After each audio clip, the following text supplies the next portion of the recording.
At so yun mga bossing, sa mga nagtatanong kung kailan at gaano katagal, ilang oras natin bago tanggalin itong ating mga tile leveling system na ito na nakakabit.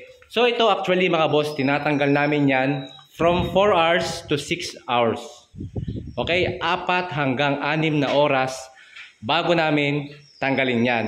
So para masiguro namin na yung sun base natin is matigas na. So bali sa pagtatanggal nito, kakapain nyo muna yung halo, yung sun base natin, yung mortar sa gilid.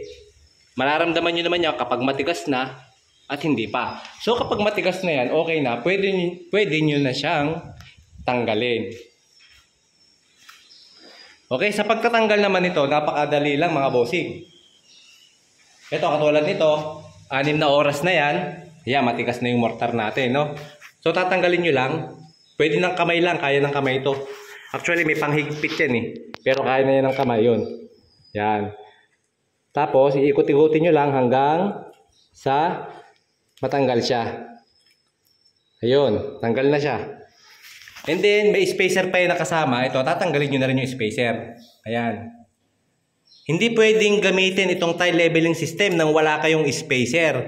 Kasi iipit ito, mga bossing, no? So, kaya yung iba, natatakot gumamit nung ganitong tile leveling system. Kasi, ang kanilang katuwiran, natutuklap daw. Tapos, pag tinanggal yung tile leveling system, nadadala or nabubungi yung tiles. Tapos, minsan natutuklap. Kasi, hindi sila naglalagay ng tile spacer na kagaya nito. Directly or direkta silang nagkakabit na mga ganitong leveling system, which is yung needle niyan, iipit yan mga bossing.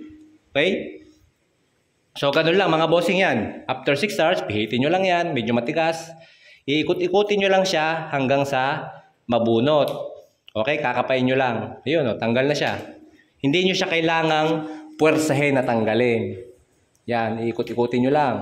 Papaluwagan yung thread, tapos ikot-ikutin nyo lang, dahan-dahan, and then, yun, ganun lang mga bossing kabilis. Walang damage, di ba?